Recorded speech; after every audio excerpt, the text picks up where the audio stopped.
Hey everybody, we're here at First Fridays, and we do that too. And we are streaming live because we're healers who needed to be healed.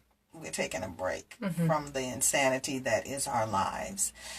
We have both, Monisha and I, have both been encountering quite a few. I got a weak connection, but you don't. Okay, quite a few cases of clients who are resistant to their own healing process, and we wanted to talk about what that looks like a little bit and invite you to think about where in your life are you stuck, what's causing that, and what should you be doing differently. As we talk, we want you to be thinking about that, like, ooh, am I doing this? I know I've done it in some areas of my life. I keep making the same mistakes over and over and over and expecting something different. Or I keep doing the same things, with my body, with my health, with my whatever, and I expect something different, and it never, ever changes. That's the insanity of sickness, because when we are sick, we are not thinking clearly. And sometimes you need to call yourself into that moment so that you can push past that cycle and trust someone else just for a moment, just long enough to get you to the other side. It reminds me of a scenario of a client who many years ago, when I was in temporary staffing, I'll never forget this, and if you worked with me in temporary staffing, then you will know exactly what I'm talking about. That people would come in and say, oh my God, my lights are going to be cut off any minute now. And I would say, oh my God. And they would leave the office, and I would push them through and check references and do everything all okay so that they could get a job. And I call them the next day with a job, and they would say, well, is this a temp to perm? Well, no, it's a 6-month temporary assignment, but, I know you said that your lights were about to be cut off.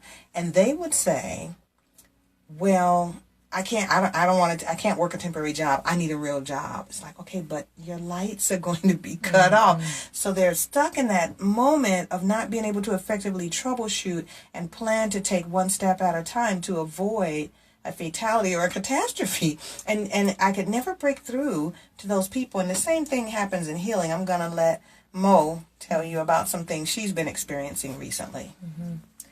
So I have been receiving a lot of people coming in the office lately for the superficial stuff. Like, I just need to cleanse, I need to lose weight, and I want to clear my skin up and all that good jazz, which is fine. There's no issues with that.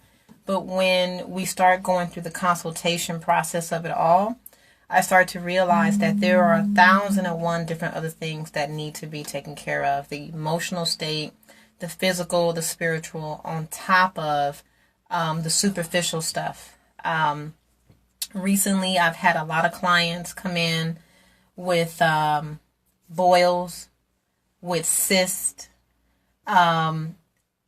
things going on with the uterus, like fibroids, cysts, tumors, heavy clotting, long-term menstrual cycles,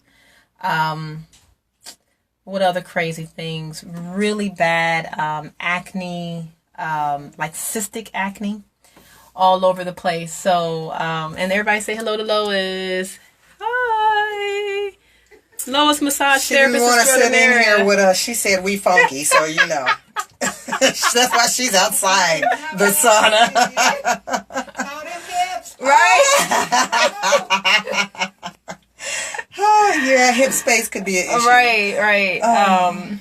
So, you do. Thank you. Awesome. Let's do it. Cool. So, once I start talking to clients and get them on the table, and more stuff starts to come up that needs to be dealt with as far as health is concerned. And once I get them off the table and I start writing a plan of action for them, and it's very, very simple steps, very, very simple, like increase your water. Let's swap out maybe one of your coffees a week for an alternative like yerba mate.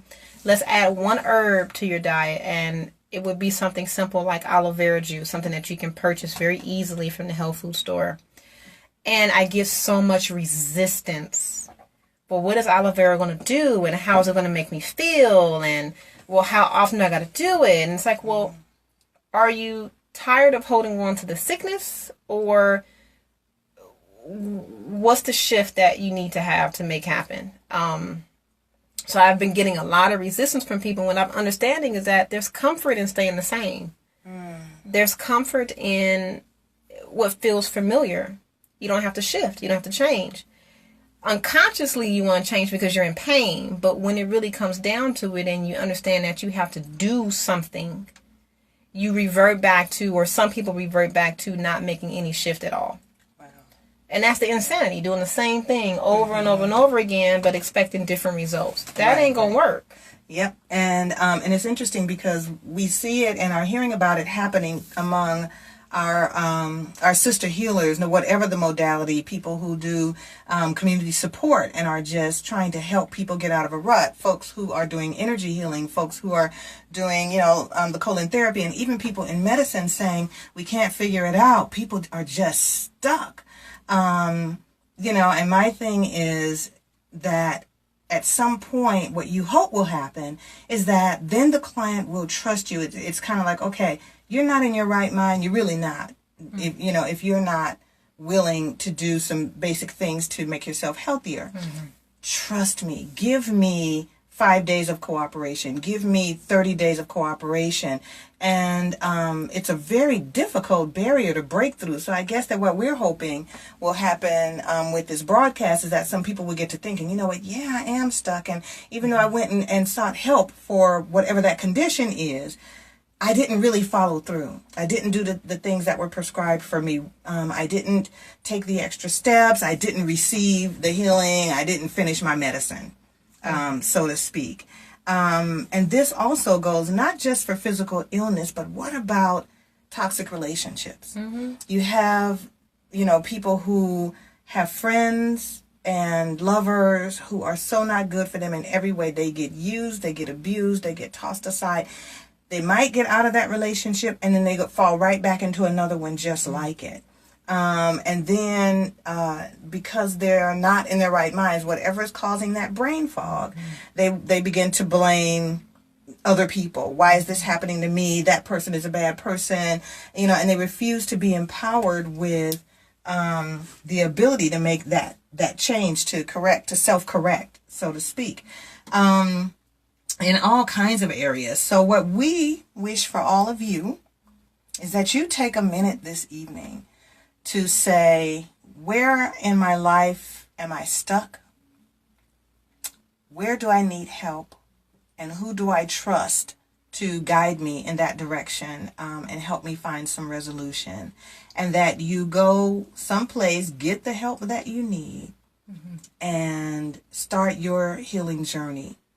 Because if you don't shake yourself out of it, you're just going to continue to do the same thing and stay in the same place, and big changes need to be made. The world is demanding a lot of us. And especially if you're a woman, the divine energy is here and we have big, important work to do, and we're stuck in these crazy situations.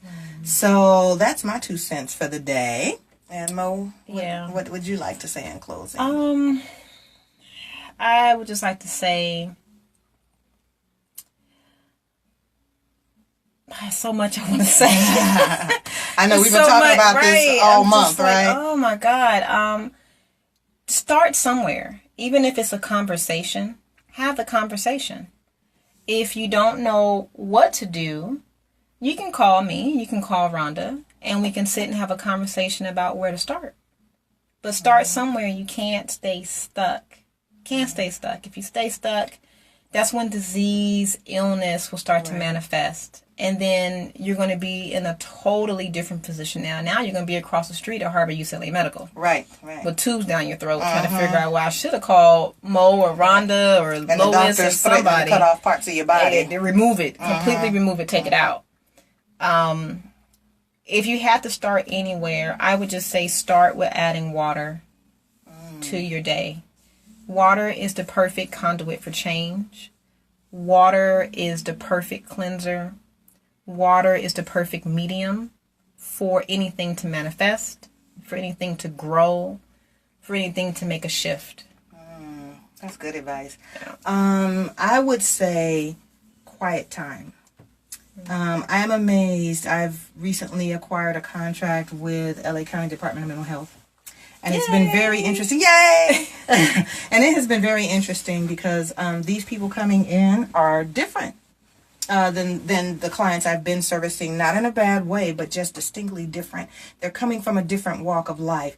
And the world is beating up on them in a very, very, very harsh way. They represent that part of us, that population that we have to stand up for because they are so downtrodden. Their voices have just been muffled out. So I want to say start with 10 minutes of silence every day. Shut everything off. I don't even care if you got monkey brain, whatever, that's okay. 10 minutes, shut it down. And if you can't control your mind, let it run and then try again the next day. 10 minutes. How long can you just be quiet? Because it's in these quiet moments that we start receiving messages, and that's where your moment of clarity can occur that will lead you to the next step in your healing. 10 minutes of quiet. You know, it sounds really trivial, but believe me, there are many people out there. The feedback I'm getting from the women that I'm working on now is, oh my God, I didn't know I could feel that kind of peace. I didn't know that quiet could be so comforting because they're constantly being barraged with voices and images. So I say quiet time, and Mo says water. So start there. And if you want some more help and direction, then give us a call. I'm at Wellness Uprising, 323-454-1124 or wellnessuprising.com. And I'm Mo, and you can reach me at 562-682-0818. My website is Moya, MOYA, bodycare.com. And we're here to be of service. Okay. Except not today, because we're here to sweat today and take care of ourselves. That's what we doing. So thank you, Stephanie and Myra and Doris and whoever else joined. And please, share the video. I hope many people watch it and take some steps to do something good for themselves. Love you guys. Mwah. Adios.